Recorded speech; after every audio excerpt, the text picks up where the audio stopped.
Welcome to ऑन्कोल study, जहां पर आपको पीआईबी, कुरुक्षेत्र, योजना और द हिंदू सहित सभी करंट अफेयर के न्यूज़पेपर्स का जिस्ट आपको बहुत ही सरल शब्दों में समझाया जाता है। आज है तारीख 20 जून 2020। आज की वीडियो का पहला क्वेश्चन है, भारत संयुक्त राष्ट्र सुरक्षा परिषद की अध्यक्षता कब करेगा? हम सभी जानते हैं कि 2021 और 2022 के लिए भारत संयुक्त राष्ट्र सुरक्षा परिषद का अस्थायी सदस्य बन गया है। संयुक्त राष्ट्र सुरक्षा परिषद में कुल 15 सदस्य होते हैं, जिनमें से 5 सदस्य हमारे स्थायी सदस्य होते हैं और 10 सदस्य हमारे अस्थायी सदस्य होते हैं। इन स्थायी सदस्यों में अमेरिका, ब्रिटेन, चीन, रूस और 5वां सदस्य है फ्रांस। ये पांचों सदस्य संयुक्त राष्ट्र सुरक्षा परिषद के स्थायी सदस्य हैं और इनको वीटो पावर मिलती है। इसके अलावा 10 अन्य सदस्य होते हैं जो अस्थायी होते हैं। भारत को अस्थायी सदस्य का दर्जा दिया गया है और इनमें से प्रत्येक सदस्य एक एक महीने के लिए संयुक्त राष्ट्र सुरक्षा परिषद की अध्यक्षता करता है। इसी क्रम में भारत को भी संयुक्त राष्ट्र सुरक्षा परिषद की अध्यक्षता करने का अवसर अगस्त 2021 में मिलेगा। तो इस क्वेश्चन का सही आंसर होगा अगस्त 2021 में भारत संयुक्त राष्ट्र सुरक्षा परिषद की अध्यक्षता करेगा। संयुक्त राष्ट्र सुरक्षा परिषद का हेडक्वार्टर है न्यूयॉर्क, अमेरिका में, और भारत के स्थायी प्रतिनिधि हैं टी.एस. तिरुमूर्ति। इसके पहले सैयद अकबरुद्दीन भारत के स्थायी प्रतिनिधि थे। ये हैं भारत के स्थायी प्रतिनिधि टी.एस. तिरुमूर्ति। नेक्स्ट क्वेश्चन है हमारा, राष्ट्रीय लोक वित्त एवं नीति संस्थान का चेयरमैन किसे नियुक्त किया गया है? इसका सही आंसर होगा उर्जित पटेल जी। ये हैं हमारे उर्जित पटेल जी। ये आरबीआई के पूर्व गवर्नर थे और इन्होंने कुछ व्यक्तिगत कारणों से आरबीआई के गवर्नर पद से इस्तीफा दे दिया, लेकिन इसके बाद अभी हाल ही में इनको राष्ट्रीय लोक वित्त एवं नीति संस्थान का चेयरमैन नियुक्त किया गया है। अब ये राष्ट्रीय लोक वित्त एवं नीति संस्थान क्या है? तो ये एक संस्थान है जो हमारा वित्त मंत्रालय के अंतर्गत काम करता है और इसका कार्य है सार्वजनिक वित्त पर अनुसंधान करना और जितने भी नीति निर्माण हो रहे हैं उन सब में सरकार को या गृह मंत्रालय को सलाह देना। तो ये एक तरह से सलाहकारी संस्था है और इसका चेयरमैन नियुक्त किया गया है उर्जित पटेल जी को। एक इम्पोर्टेंट क्वेश्चन है। नेक्स्ट क्वेश्चन है हमारा, विश्व शरणार्थी दिवस किस दिन मनाया जाता है? हम सभी जानते हैं कि बहुत सारे लोग हमारे एक देश से दूसरे देशों में चले जाते हैं, जिसका कारण कोई प्राकृतिक आपदा हो सकता है या फिर हिंसा हो सकता है या फिर अन्य बहुत सारे कारण हो सकते हैं। इस कारण लोगों को अपने देश छोड़कर दूसरे देशों में जाना पड़ता है और जब ऐसे लोग दूसरे देशों में जाते हैं तो वहाँ पर इनके साथ उससे भी बुरा बर्ताव होने लगता है या हो सकता है और इन लोगों को अनेक समस्याओं का सामना करना पड़ता है और इन समस्याओं से सबसे ज़्यादा पीड़ित बच्चे होते हैं और महिलाएं होती हैं। और क्या हमारा अभी हाल ही में 20 जून को मनाया गया था। नेक्स्ट क्वेश्चन है हमारा, किस केंद्र शासित प्रदेश को प्रतिष्ठित दीनदयाल उपाध्याय सशक्तिकरण पुरस्कार दिया गया था? इसका सही आंसर होगा जम्मू और कश्मीर। जम्मू कश्मीर पहले एक पूर्ण राज्य था, जिसमें से धारा 370 खत्म करके जम्मू कश्मीर पूर्ण शासित प्रदेश को 2 केंद्र शासित प्रदेशों में बांट दिया गया था। ये है जम्मू कश्मीर केंद्र शासित प्रदेश, जो हमारे नए मैप में येलो कलर से है, और दूसरा हमारा एक लद्दाख केंद्र शासित प्रदेश है जो हमारा ब्लू कलर से है। जम्मू कश्मीर के उपराज्यपाल हैं GC. Murmu ji. Next question है, इनमें से कौन सा कथन सत्य है? भारत कोयला भंडार की दृष्टिकोण से चौथा सबसे बड़ा देश है। यह कथन पूरी तरह सत्य है। और भारत दूसरा सबसे बड़ा उत्पादक है। यह कथन भी सत्य है। भारत कोयला आयात करने वाला दुनिया का दूसरा सबसे बड़ा देश है। यह कथन भी सत्य है। ये तीनों ही कथन हमारे सत्य हैं और यह एक स्टैटिक डेटा है, इसे हमें याद रखना है। इस प्रकार इसमें ऑप्शन नंबर सी होगा। इसको एक बार हम रिवाइज कर लेते हैं। भारत दुनिया में कोयला भंडारण के दृष्टिकोण से कौन सा स्थान रखता है? इसका सही आंसर होगा चौथा स्थान रखता है, फोर्थ प्लेस। ठीक है। भारत दुनिया में आयात करने वाली दृष्टिकोण से कौन सा स्थान रखता है? इसका सही आंसर होगा सेकेंड प्लेस। भारत दुनिया में दूसरे नंबर पे सबसे ज्यादा कोयला आयात करता है। भारत दुनिया में उत्पादकता की दृष्टिकोण से कौन सा स्थान रखता है? इसका भी सही आंसर होगा सेकेंड प्लेस। अगर हमें ये स्टैटिक डेटा याद होगा तो इस तरह के क्वेश्चन हम कर सकते हैं। नेक्स्ट क्वेश्चन है हमारा, नासा के मानव युक्त अंतरिक्ष उड़ान कार्यक्रम की पहली महिला प्रमुख किसे नियुक्त किया गया? इसका सही आंसर होगा कैथी लाइडर्स। ये हैं हमारी कैथी लाइडर्स।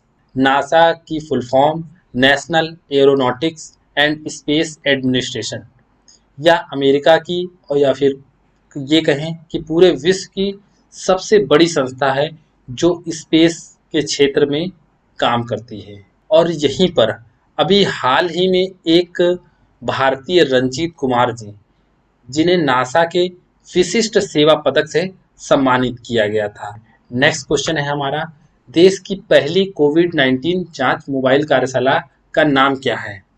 इसका करेक्ट आंसर होगा आई लैब। ये है हमारी आई लैब।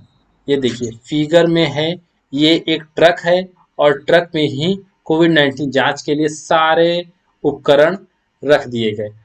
जैसे कि दूर दराज के क्षेत्रों में हमें जांच करनी है, कोविड जांच करनी है, तो कोविड जांच के लिए अब उन गांव वालों को इतनी दूर से शहर लाना एक बड़ा काम है। और यदि उनमें से कोई कोविड-19 पॉजिटिव पेशेंट होगा तो उसको लाने में बहुत ज़्यादा रिस्क है, क्योंकि लाने में जो भी व्यक्ति संपर्क में आएंगे उनको भी कोविड होने की संभावना है। इसके लिए ये पूरी एक आई लैब बनाई गई है। यह दूर दराज के गांव के एरिया में जाएगी और वहां पर या तो पूल टेस्ट कर लेगी या फिर वहां के लोगों का टेस्टिंग कर लेगी, जिससे कि कोविड-19 पेशेंट को वहीं पे क्वारंटीन किया जा सके और उनको पर्याप्त इलाज की सुविधाएं दी जा सके। नेक्स्ट क्वेश्चन है, हाल ही में किस राज्य ने सार्वजनिक स्थानों पर तंबाकू का उपयोग प्रतिबंधित कर दिया? इसका करेक्ट आंसर होगा झारखंड। फिगर में देखेंगे, ये है हमारे भारत का मानचित्र और रेड कलर से ये है झारखंड। झारखंड एक पहला ऐसा राज्य है जिसने सार्वजनिक स्थानों पर तंबाकू के उपयोग को प्रतिबंधित कर दिया गया। और झारखंड की राजधानी हमारी है रांची। झारखंड के मुख्यमंत्री हैं हेमंत सोरेन और राज्यपाल द्रौपदी मुर्मू। झारखंड से जो इम्पोर्टेंट क्वेश्चन है ये है कि झारखंड में कौन कौन सी प्रमुख जनजातियां हैं? तो उन जनजातियों में एक मुंडा जनजाति है, एक संथाल जनजाति है, एक गोंड जनजाति है। मुंडा जनजाति हम जानते हैं, ये मुंडा विद्रोह हमने अपने हिस्ट्री में पढ़ा है। संथाल विद्रोह और गोंड, ये तीनों ही जनजाति हमारी झारखंड में है। नेक्स्ट क्वेश्चन है हमारा, कोविड-19 महामारी से मुकाबले के लिए केंद्र सरकार ने कौन सा पोर्टल लॉन्च किया है? इसका सही आंसर होगा आरोग्य पथ। हम सभी जानते हैं कि केंद्र सरकार ने सबसे पहले एक आरोग्य सेतु ऐप लॉन्च किया था, आरोग्य सेतु। अब इस आरोग्य सेतु का काम था कि कोविड-19 के संबंध में जितनी भी सूचनाएं थी सभी कॉमन लोगों तक इन सूचनाओं को पहुंचाना था, और कि कोविड-19 किस क्षेत्र में ज़्यादा फैल रहा है और red zone, green zone, orange zone, इन सभी के बारे में इस आरोग्य सेतु ऐप में बताया गया था। लेकिन आरोग्य पथ ऐप इसलिए बनाया गया कि बहुत सारे मैन्युफैक्चरर, सप्लायर और ग्राहक ये नहीं समझ पाते थे कि उनके एरिया में जो पीपीई किट हो गया, मास्क हो गया, वो उसकी संख्या कहीं बहुत शॉर्ट तो नहीं हो गई और एक एरिया में बहुत ज़्यादा अधिकता तो नहीं हो गई। तो इसके लिए एक ऐसा पोर्टल बनाया ताकि सारे मैन्युफैक्चरर ये समझ सकें कि कहाँ पर उपलब्धता अधिक है और कहाँ पर उपलब्धता कम है, तो इसको बोलते हैं रियल टाइम उपलब्धता प्रदर्शित करने के लिए आरोग्य पथ नाम का पोर्टल बना दिया गया। नेक्स्ट क्वेश्चन है, कोरोना संक्रमितों के इलाज हेतु प्लाज्मा की ऑनलाइन उपलब्धता किस देश में शुरू की गई है? इसका सही आंसर होगा बांग्लादेश। बांग्लादेश ऐसा पहला राज्य है जहां पर प्लाज्मा की ऑनलाइन उपलब्धता सुनिश्चित करने के लिए एक ऐप बनाया गया है और जिसको नाम दी गई है सहयोद्धा। बांग्लादेश से जो और भी क्वेश्चन हैं उनको देखते हैं।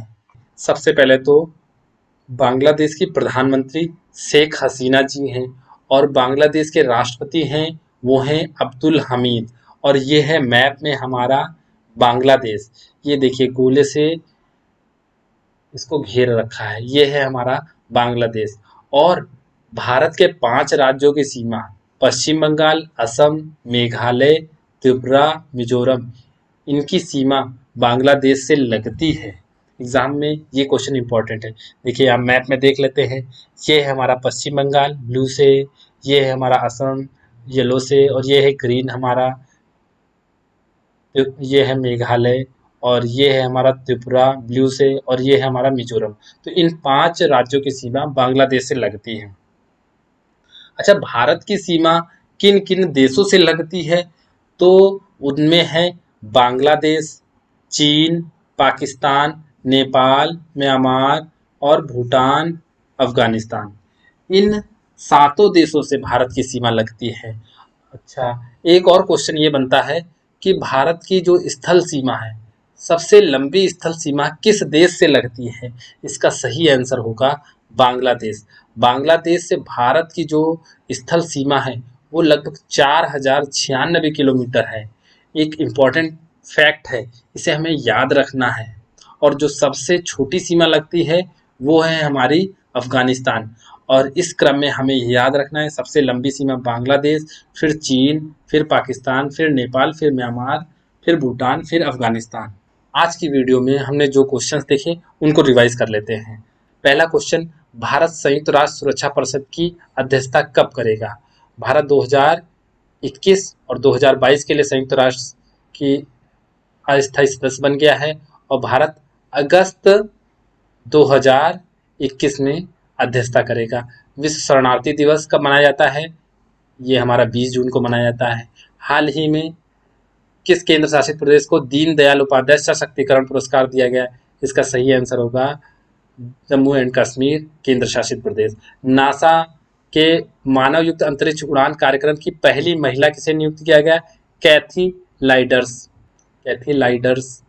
पहली कोविड-19 जांच मोबाइल को क्या नाम दिया गया? iLab नाम दिया गया है। कोविड-19 के लिए कौन सा पोर्टल लॉन्च किया? आरोग्य पथ, ना कि आरोग्य सेतु। कौन सा लॉन्च किया गया है? आरोग्य पथ। कोरोना संक्रमितों के इलाज हेतु प्लाज्मा की ऑनलाइन उपलब्धता किस देश ने शुरू की? बांग्लादेश। तो ये हमने आज की वीडियो में देखा। नेक्स्ट क्वेश्चन आप लोगों के लिए है, राष्ट्रीय लोक वित्त एवं नीति संस्थान का चेयरमैन किसे नियुक्त किया गया है? हाल ही में किस राज्य ने सार्वजनिक स्थानों पर तंबाकू प्रतिबंधित किया है? नीचे कमेंट बॉक्स में कमेंट कीजिए। वीडियो को प्लीज लाइक करिए और चैनल को सब्सक्राइब कीजिए। Thank you.